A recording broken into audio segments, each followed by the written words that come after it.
Hey. Welcome back to another episode of Disruptive Discourse. Today's guest, Anne, I think you will be interested to hear from. She is another person I had the pleasure of coaching and had a pleasure of coaching her through a really rough patch. It'll be interesting to hear what she shares. She is a white female who, as a black person, I would say is wokeity woke, right? She's down for the peeps. She's Black Lives Matter, all of it. Like, it's just, she's just always been so committed and interested in being an ally, being a co-conspirator, all the stuff that we know some people are not really leaning into, or maybe not that far, right? She's been down for it all. But interestingly with her, and I've had these conversations behind the scenes with some other folks, who are Caucasian, who are supportive of the idea of equality and equity, there tends to be some unhealthiness that happens there, and there's just a lot to maneuver, right? So I'm really interested to hear what she's going to say. Really think you should stick in and stay tuned as we kind of listen to workplace trauma stuff, DEI stuff, maneuvering self-well-being, all the mix of it all. And again, just had a pleasure to see her come through it and work through those challenges. So let's see what she has to share. And think about, what does it mean when you think as an individual, not related to your career, about disrupting the definitions of success as an individual, as a human? Yes. I think this is such a great question. So I need a second because there's so many things coming at my brain at once. Mm-hmm. I think it's one that you asked me the question and I related it to my career. So I want, that's a point, that I thought about, oh gosh, yeah, I'm still identifying so wholly with this space. No, but I did ask about professionalism, which is career. Yeah. So that makes sense that you were there. Right. And so I'm thinking about this question this more holistic way, is where I got to go deeper. I have to be personally, feelings, emotions.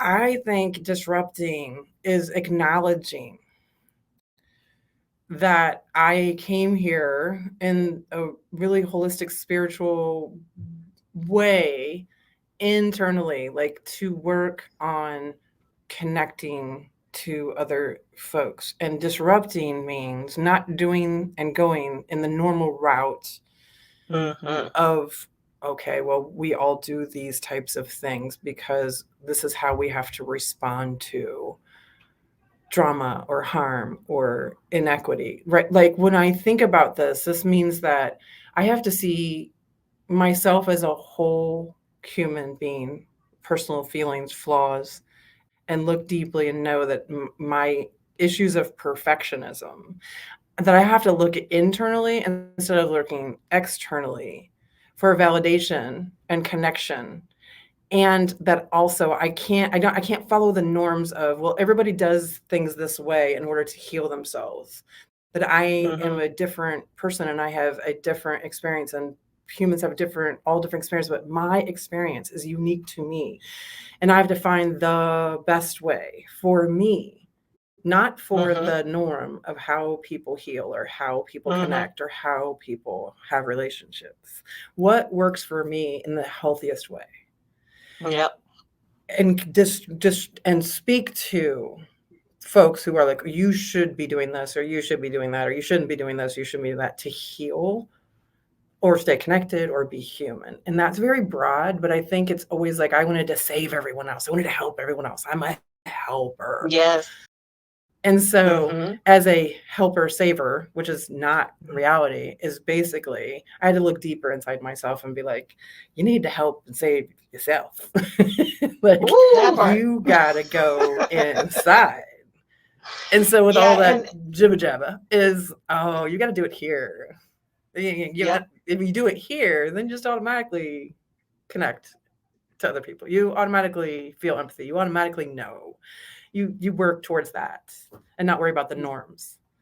that everyone else Yeah, follows. and I love what you brought up about just checking in on the tendency for us humans to immediately speak to, whenever we talk about ourselves, so often we talk about ourselves through the lens of who we are as a professional, Yeah. even when the question wasn't asked, Yeah. right? And so that's really one of the reasons why I started this podcast, why the Joy Society exists, why I do a lot of the things that I do, because we are, I, with all due respect to all of my loving boomers of the world, right? Every generation has has its identity and has its value adds, and and in honoring that, everything that is about the boomer way and the tendency, the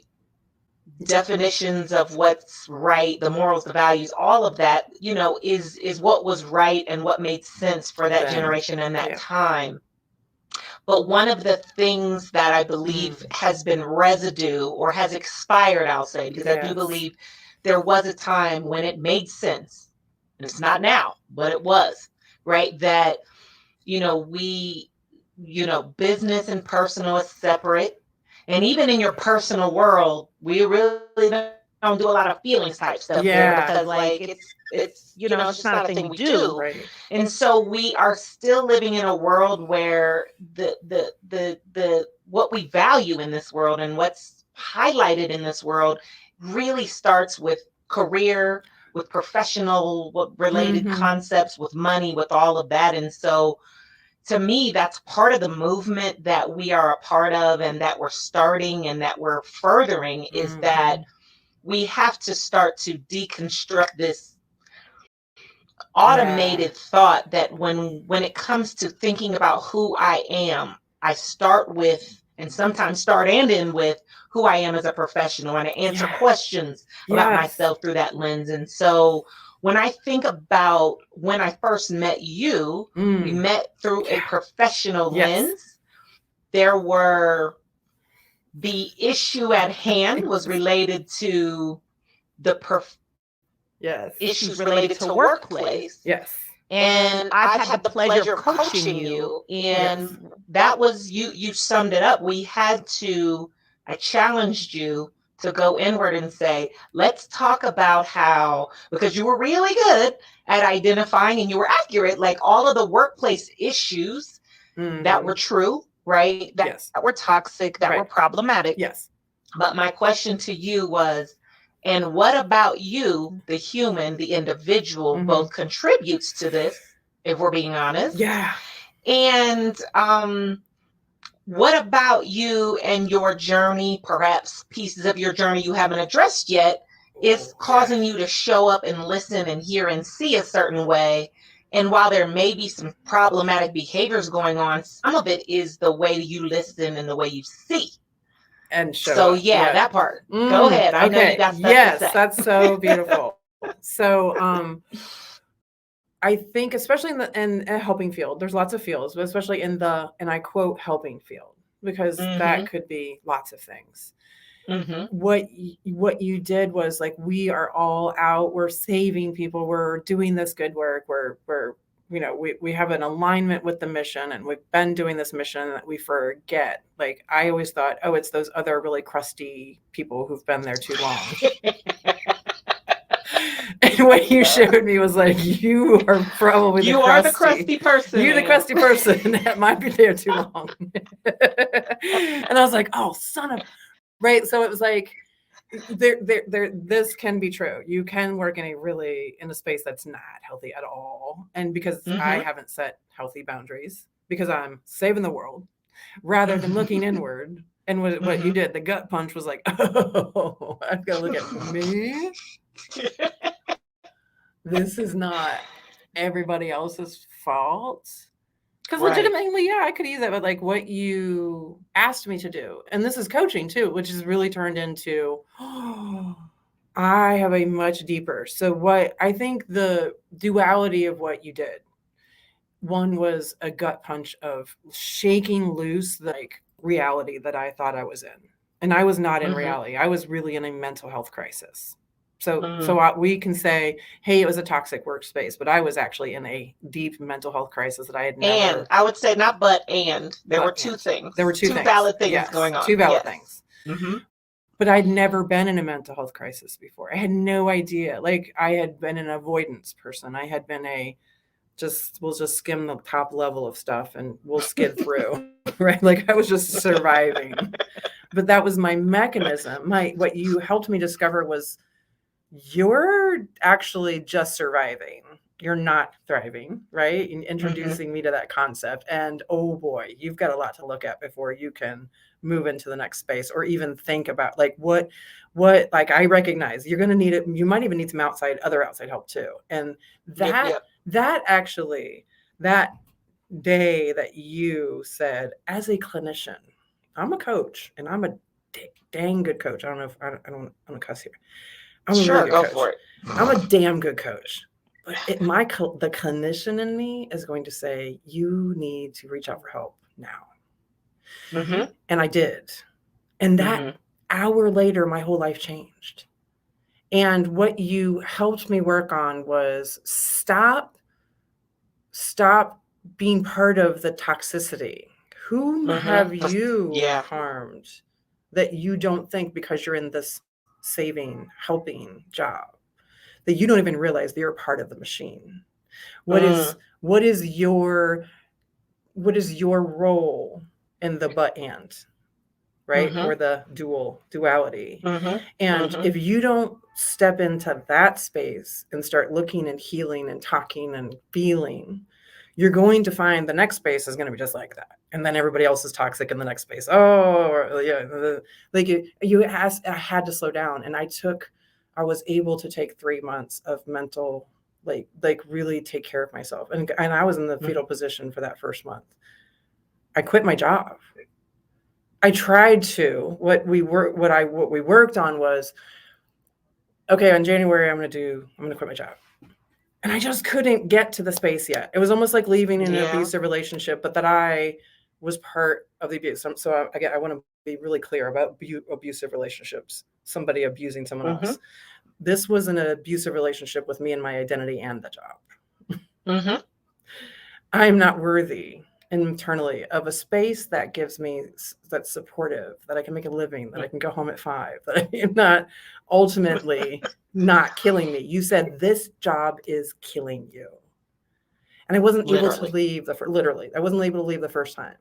But the second time, when I was able to call, get help, talk to my primary care doctor, really break it down and say no, I was relieved. Like, I was able to take 3 months off of paid time off, because I never took time off, and taking medical leave and just sit still. And this is in COVID. And I'm a 53-year-old woman without a degree. And I did not care, because I had to take care of myself. I'm like, I'll pour coffee. Yeah. Right. But I know you recognized and helped me work through, and I'm still working through it. There's no working through, right? Like, it's a constant work, but you helped me say, like, you're not going to be okay in this space, and do this work. And you helped me through doing the work and seeing things in a different way. You always did that thing, ultimately leading me and landing in a different space. And opening up an LLC in the midst of that. Like, it's still amazing to me, and I kind of get the chills, like, if we can be real, of being so in such a dark, detrimental, fetal position depression that I'd never experienced it. And I've had some shit go down. I got some shit. I have been through some shit. Like we all have. Not different, not more. I thought, I got through this. I ain't got nothing else to go through. Like, this was by far. Life does have a way of letting us know that's not actually how it goes down. Far the worst thing that I had ever been through. And I'm going to tell you, I'm the mother of a heroin addict. Right? So, like, put all these Who things is, together. by the way, in recovery. We have to shout him out because he is in recovery. 2 Yes, years yes, recovery, yes. 2 years clean, an anomaly.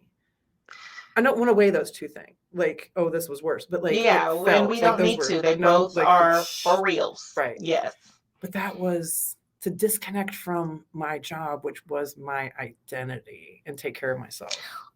Well, and that's one of the things, and I want to touch on a little bit and call out here. I see this so much with, as you mentioned, helping professionals, and a double click on that, folks working within racial equity spaces, white folks, Black folks, whatever ethnicity folks are. I have seen some of the most unhealthy realities alive and well, because what happens, and I saw this with you so much, is that you are fighting for, and even the concept of fighting for something that we're trying to have not nonviolence, violent is in and of itself problematic. But advocating. So often when folks are tied into something that is absolutely a worthy cause, it is something that absolutely needs to be addressed. Ideally, it's ended and eradicated. I see so often that folks become sick, and often the facilitators of toxicity in their efforts to address toxicity coming from others. And so what I feel like was one of the things that was at the root of your challenge was that, on one hand, I admired, of all of the white people I know, you're one of the most bold, ferocious advocates, allies, co-conspirators I've ever met. And as a person of color, I am thankful for it. But I also said to you, as a person of color, it is not my desire that you be unwell so that somehow me and my peeps can be better. Like, I mean, that's not the road. I just can't see how that's like getting us where we want to go. Like, so I remember that being my challenge to you. Like, okay, how do we balance your efforts, your very critical efforts, in a way that, because we also talked about, not only is it making you unwell, but you're starting to model for your peers some of the toxicity and the behaviors. Because, like, if you're coming for people and you're saying, let's not, they shouldn't be doing that, but over here, like, what are we even saying? How does this make sense? And so there was some conflict, some things about your reality that were just literally not matching, not aligning, not making sense. And I mean, we don't have time today to hit all of those. And let's put some cherries and icing on top and say, you had some unhealed historical, personal realities that were affecting how you saw yourself, others in the world. And I don't know how much you would like to share with folks, but we talked about your childhood and some of those experiences. So share with me what you've learned about the intersection of some of those unresolved personal realities from even back to childhood, and how that was showing up for you as an adult. Thank you for saying that. And thank you for speaking that clearly, because there were times that I could not even put that into words, and still can't, because I'm still processing that. Thank you for the words. And I think, just to add to that, is there are so many people who think they're fighting the good fight. I thought I was fighting the good fight, but I was actually part of harm. Very much. And but in all fairness, you were fighting the good fight. There were good things that were coming out of your efforts, and some other stuff. Because of this other thing of, like, wow, I'm connected to this passion. So I'm connected to this because I worked in the field of sexual violence, but we know that we shouldn't just be a one issue. Like, if we're really going to do the work, if we're going to do it in an intersectional way. And that relates to my childhood. So to your original question, that shift is, so I was adopted. Lots of people are adopted. I was adopted into a family. My parents adopted 3 out of 4 of us. It was like, was like a zoo, like adopting dogs and cats. Like my parents were like, hey, there's another one, right? And and they were older. And so that's the thing that cracks me up is like, oh, but they're in their 38, 40 when they, like, when I say older, like adopting me and Brandon, who was a hyperactive kid. Like I had ADD, I was hyperactive, I was off the wall. So like I can't imagine what it was like to, I'm the fourth child being adopted. My parents died younger-ish too, so I feel like maybe I kind of caused that, contributed to their early, because I was just not like the other kids. Like I was all over the place. I couldn't sit still. I had a learning disability. I just, we talk about ADHD and we talk about neurodivergence, and it still impacts me today. So I was medicated at 7 for ADHD. And back then it was, think about this. Women and young girls have a hard time being diagnosed with neurodivergence or ADHD now. Imagine the early 70s, right? So like I was talking about this. You were like a superstar qualifier. Yeah, I was like, she is bad. She is so bad. We need to drug that girl. And it was experimental Ritalin. And I pulled out my hair because of it makes you have tics and just all kinds of stuff. Like I took 8 pills a day. Like there was no time release, right? So there's like drug this girl. But I also feel like there's harm in my home. So there's harm within my home, within my family. And some of those stories aren't mine to tell, but let's just say I witnessed them. And I want to make sure that someone if family members want to tell that story, that is theirs to tell. So I can say that there was harm in my home. I can say I was sexually assaulted at 14. I was sexually assaulted again at 19. And I just, the impact of that like changed me. It absolutely shut me down. So I'm already ADHD, wild, learning disability, feel like I'm kind of stupid, like completely stupid. I mean, I got put in the trailer, like, and I'm not like, and back then, like, I'm at a smaller school. When you're in the trailer, everybody knows you're in the trailer. You're like the trailer kid, which means actually a one-on-one learning experience, which was actually good. But like you are then labeled as the dumb kid.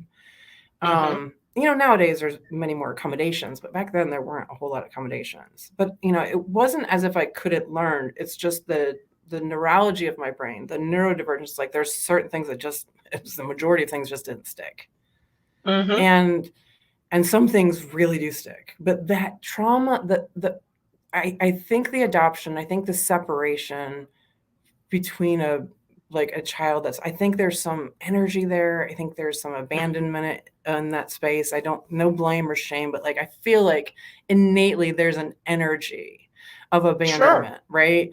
So I think starting out, like I was just out the womb. That was my effed up. Out the womb.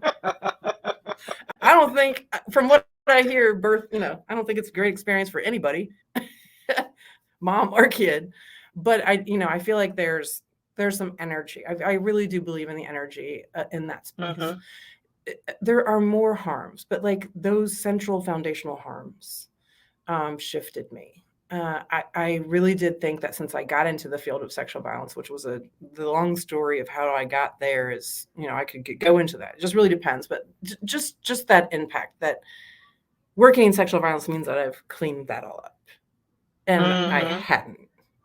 So I had to dial back and see how that played out in my relationships and stuff. So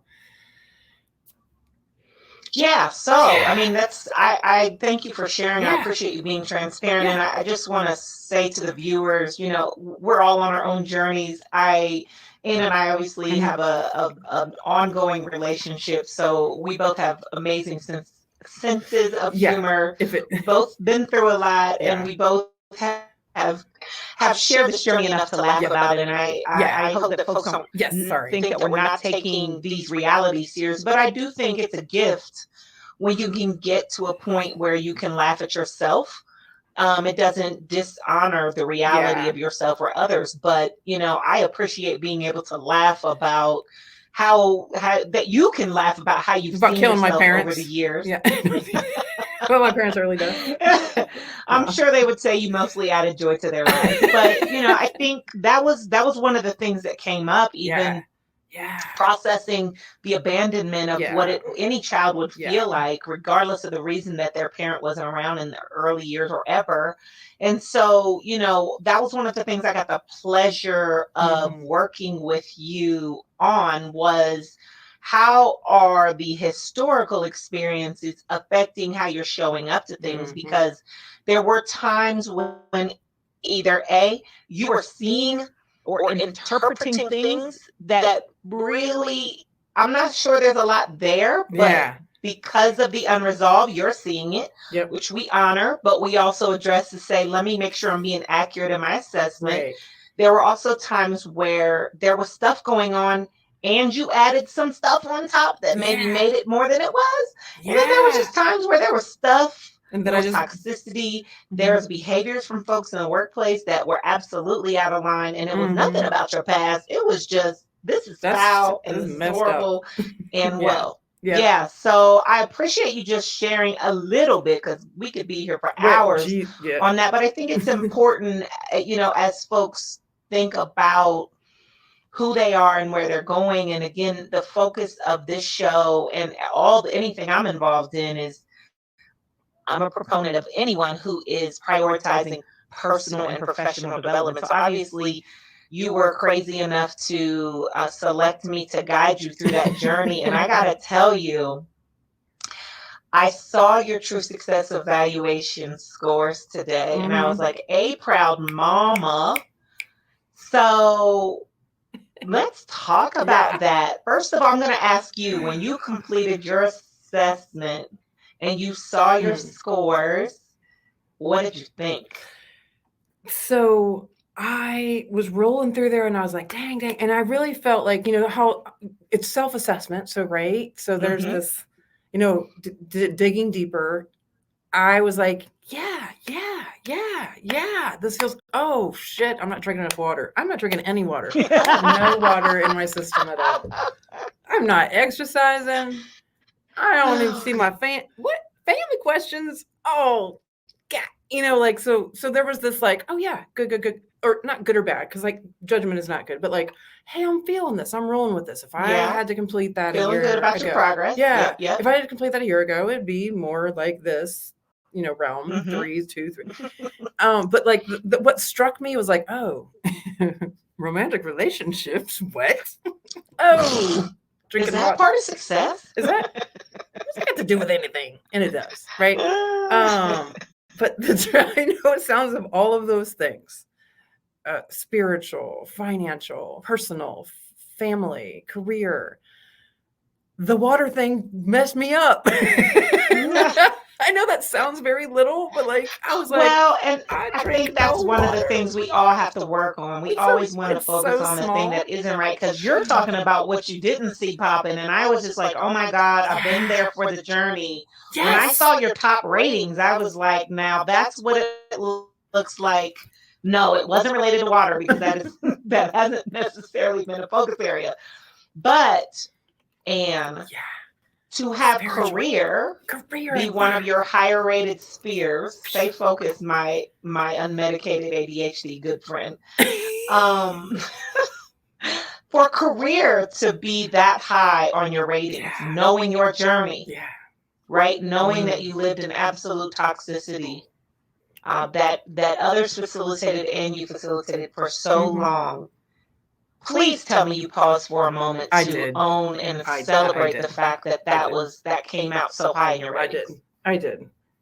And I made a complete move. So I don't know if I just gap where I left off and tell them about the journey where I'm at, but that space of where I'm at now and how I landed here, and I saw it today in the trees on campus. I know that sounds very weird, But the nature, just walking from campus and doing a training and walking back and seeing the beautiful oranges and the reds. And I work on a campus, which has been ultimately my dream, in the space that I wanted, in the freedom that I need for the style or my professional needs. I can't be buried behind a computer for 9 or 10 hours.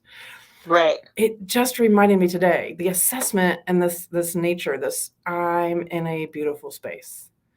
It did. I have to say that it did. When I was like, I can authentically say 4 to 5, 4 to 5, 4 to 5. Yes. And you would have rated, let's say, what are we talking? 2.5 years? Not even that. I mean, okay. A year and a half ago, what would have been your rating? Is there a 0? I mean, I was technically unemployed. But unemployed would have been a 3 compared to, so right. I think realistically it would have been a 1 or a 2. Yeah. A 1 or a 2. Well, and I think, your journey, and again, we don't have time to go into the depths of it, but the hot mess depths of it. Your journey is really, I think, a beacon of hope for folks to know that you can be, and in your case, it was a combination of, and this is my point, the intersection of your unwellness emotionally and your unwellness within your career reality. It required you, and I think this is important because folks tend to want to work on getting the career tight. Right.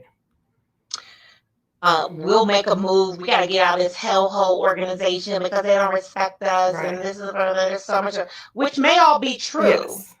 But many of the times, I see this with my coaching clients, saw with you. Yeah, there's stuff there, but you're not going to be able to elevate out of that until you elevate within yourself. Right. And so that's really, to me, what this story that you're sharing today is all about is, okay, these two areas of life are clearly related because all of them are. Yep. And in order for me to deal with this one, I got to go over here. And for you, you weren't excited. You were not excited to lean in, get the mirror out, and see what type of hot messness was in there that needs to be addressed in order for you to elevate, to have that drastic of a change in your career rating required you to have that drastic of a change in your personal, emotional, spiritual rating. And and here's the thing is, I didn't have to recount all my trauma in order to heal from it. Right. So when we say do the hard work, yes, there's hard work there. And we rolled through it. It didn't mean to recount every single thing. And I think that's where I sometimes had got stuck previously, which I thought healing meant that I have to recount every terrible thing that happened to me and relive it. Yeah, no. And that's not what you taught me. That's not where we're headed. If you do need to revisit something because it gives you a certain, following because it's triggering, then really that is something. Yeah. I thought healing meant going through everything that ever happened and reliving it and talking it out of your body, which is that's not what the path was. Some of us ain't got enough time for that because ain't nobody got that right. I don't have enough time. Too much stuff, right? So what you helped me focus with, because here's the thing: is you had to do dual roles here. You had to do a lot of dual roles with me. You're like, I gotta be magic. I gotta be everybody for Ann Brandon. I gotta be a clinician. I gotta be a coach. But it helped me because I couldn't align the goals that I wanted as far as, right, what you're saying is the trajectory, the uplift, until I did look at these things. And what it gave me was surrender. What the ultimate key to moving forward was surrender the old, surrender this identity, and make room for something else to come in while you're healing. And my healing, I'm going to be honest, was sitting in front of Netflix for about 8 hours a day. I'm not going to lie. It was, Well, that was part of it. I don't want to give no, anyone the right. illusion that Nobody Netflix will say get right, because you did a lot of work I did before you work. did 8 hours a day at Netflix. But there were, some time I had to do 8 hours of Netflix. Mm-hmm. So that's not healing. But it was the writing, it was the journaling, it was thinking through, it was the being aware, the awareness, willing to be on medication at least for a time. Absolutely, I had to be like, okay, this is going to bump me up, because I had a lot of like incorrect notions of antidepressants or anti-anxiety or medications that were from old patterns or old thought beliefs of that. So yes, so that may or may not be in people's realms, but that did help. Like, oh, okay, this is okay, and it was just my own stuff. So yes, so that very much helped. But what you're saying is kind of like the surrender for me was, I will be okay. I can't stay in this space. I have to release and surrender this old identity, career, love, what these things, in order to open my heart and move towards this newness, this thing that I've always wanted to do and be. And the surrender for me was the key. I'm going to surrender the things that I cannot control, which is my son's addiction. I'm going to surrender. That's a big one. We have a whole nother thing. I'm going to surrender who I am without being a passionate advocate for anti-violence. I will surrender because I know that when I connect to my true and authentic self, and get out of, that I know that I will, there will be the light of the next step. The next step will be lit. I don't need to know the whole thing. I just need to know the next absolutely step. I just need to know then.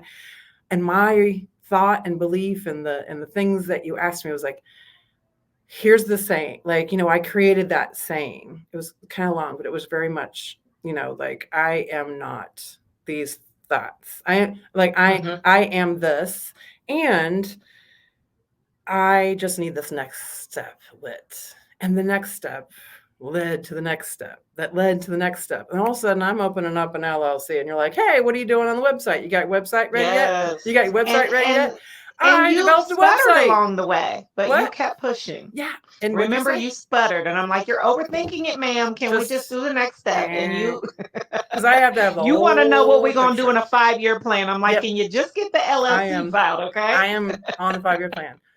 That helped because I was moving out of the fetal position and the surrender and the work and the awareness and the reminders, because I thought, I know Eckhart Tolle, I know the Four Agreements, I know all of these masters of consciousness, spiritual well-being. I know these things. I've healed, but I hadn't, knowing. Yeah, you knew the logic of it, but you hadn't really. I was the buzzword. Allowed it to come through your veins. I was the walking buzzword.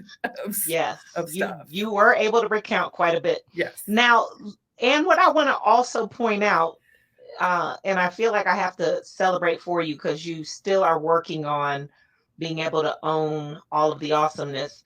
But in the midst of conquering and making major progress on your emotional reality, which then helped you to really show up to your career differently, you, ma'am, quit smoking. Oh, shit. Yes. Right.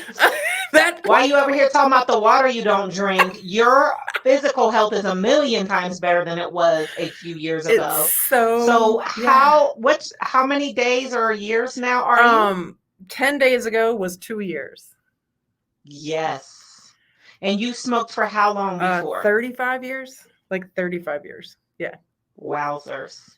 Yeah. Wowzers. I thank you. That's so funny because I just don't think about it. Yeah, you're still learning how to celebrate and keep top of mind all of your wins. I'm here to remind you. Thank you. Yes. I forget about it because I just don't think about it anymore outside of like an anniversary, which is cool because when you have an addiction, which was 10 days ago, so it should still be top of mind. But anyway, thank you. Can you share a little bit about that journey, how hard it was, how you found your way? So this is, people are going to get pissed, but I don't care. I literally just dropped it. And I didn't have a plan. There was no weeding down. Because those plans don't work for me. I tried weeding down before. I tried these things before. I've tried this. And it was just one day I was like, I had a friend come to visit. And he was a non-smoker. He wouldn't have like minded if I was going to go outside and smoke. But I was just like, man, you know what? I don't want to like take time away from my friend who's visiting to go outside and smoke a cigarette and come back in all smelly, whatever. And I'm like, you know what? I had just run out of cigarettes too. And I was like, why don't you take it day by day? Why don't you just, don't go buy cigarettes? And it just kept adding up, and it just kept adding up, and it just kept adding up. And all of a sudden I was like 3 months in, 4 months in, 5 months in, and I just stopped thinking about it. No, I bought a little vape. So it was like a gas station vape. And I would bring it to events like, sitting out at campfire, drinking wine, and all my friends are smoking. I'll have a little hit of this vape, but I didn't use it. I actually still have the same vape, gas station vape from 2 years ago. I found it in my drawer the other day.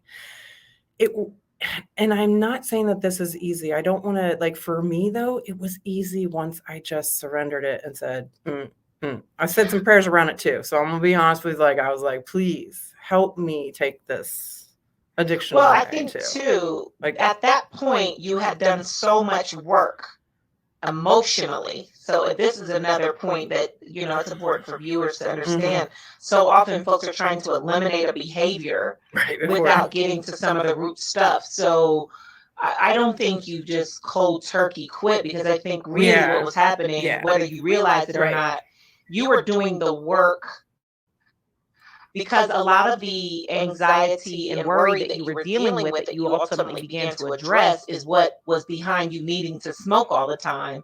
And so those two tied together. So again, this is another example of the intersection of this success sphere of physical well-being and the emotional well-being, and how leveling up in the lane that we tend to nearly everyone wants to ignore that lane. Leveling up in that one often results in increased outcomes in other areas. Right. And in your case, physical health. So I want you to remember that, ma'am, as you continue to judge yourself for how much water you have. I was like, dang, I need to drink more water. Or whether or not you're munching on some brownies after this, or whatever your thing is. I love food. Food tastes so good right now. It is so good. It is so good. Thank you. And thanks for reminding me. And I loved to smoke. And I like the smell of it. I'm not like anti-smoker, and it's not good. You're not going to last, like my dad died of lung cancer. That didn't make me stop smoking. If somebody told me like, you should quit smoking. Oh, thank you. Thanks a fucking lot. Like, oh, since you just told me, my nicotine addiction for 35 years is gone. No, it's good advice. I understand people care about other people, but like, I would just, the space that took, the bondage that you are bondaged to smoking. And I say that in a way that I was everywhere I went. I was like, where am I going to be able to smoke? Every space that I went to, I'm going to search out where I can go outside and smoke, where people wouldn't see me. And it's like, that is gone. That weight of that addiction is gone. And it feels so much better. It does. Well, I'm very happy for you. We're going to wrap up shortly. But what I want to ask before we go is, what's your definition of success today? And I'm assuming it's different from even a year ago or so. But tell me now versus before. Definition of success. My definition of success is that every event, conversation, incident, connection that I encounter throughout my day, that I can do it with grace and authenticity and expression, and like that I can feel something for real. I'm not talking about like I can go through my day like, some Disney princess. No, like that's not what I'm saying. Is that I can show up, and if something doesn't sit right, I look internally instead of thinking externally. How can I bring authenticity and joy to this space? how can I, if something affects me, look at it and say, not why me, but why and what lesson is this? That, when I say success is that I can meet myself in these spaces and be more aware, and that I am full of joy. Like, not everything's joyful, Dr. Joy. Not everything's joyful, but I can still show up with gratitude and joy. And it sounds like a cliche, and it sounds so, it sounds like you've been coached by Dr. Joy is what it sounds like. What it sounds like, that I can meet the day, no matter what happens. That what is this about? That I look deeper. That I look deeper into the experience. That something's not happening to me. I don't like the thing happening for me either, because there's some shitty shit that happens. But that I can be still and be more aware in how I react to the situation. I love it. And it lets me know you were listening some of those times. I felt like I might have been talking to myself. I just wrote that. I need to write this down. This is recorded, right? Because I'll be like, tomorrow, what did I say? I'll be like at a stoplight. Yeah, like, I'll send that to you in case. So tell us, what was your definition a year and a half, 2 years ago? Survive. Just like, I don't even, what success, probably what I thought success was, looked more like survival. And I say that like success was a paycheck, or success was being seen as a leader. Success was, like how I change systems, not how I. Yeah, I was going to say, I feel like part of your success back then was, how did I change the system? Did I take advantage of a great opportunity to take someone's life who was acting racist? Even if it makes me highly unhealthy. I wasn't following Dr. King violence. But like that, I got off the track there. But success meant like, how did I change systems? How did I make an impact? How did I, and I believe that too, but like, you have to do it here. You know how people want to evangelize everything. Like when you get a little piece of information, like, oh, I got to go out and tell everybody this, and maybe they'll change their lives, right? No, shut the fuck up and look inside. Because what people experience when they're around me lets them be who they are. I don't need to speak it. I don't all the time. I don't need to change people. I just need to, if I can, and like that year ago, I thought it was changing the system. Now I know it's changing me. And I know it sounds like a meme, but it really is. That's for real. It is. If somebody can feel, I want people to feel empowered to be themselves around me and give them the space they need to heal. Well, I will never be able to express enough how much of an honor it has been for you to have trusted me years ago to lead you on a journey that at times was down roads you didn't want to go on. Oh, not at all. At times it was telling you to shut the F up and be quiet sometimes. Which not too many people have said that to me in my life. It's the greatest pleasure to actually witness someone literally elevate. And it's also a pleasure that I see you owning your awesomeness while you're learning and growing in other ways, because we don't arrive as you've come to learn. So, and thank you so much for being willing to not only share with me today, but share with the world. As you know, this is my lifelong dream, to be a light to the world and bring others along to help do that. So thank you so much for your willingness to come and be your authentic self with us today. If I can just say this, thank you again for having me. I know that our paths were aligned. Like, I know that this alignment, we didn't just bump into each other in a meeting for no reason. And you changed my life, right? You helped me. I don't know if I ever would have seen that. I think it would have taken 20 years to unpack what I was able to unpack and heal. And so I thank you. I have gratitude for you. And I am so grateful to be in this space.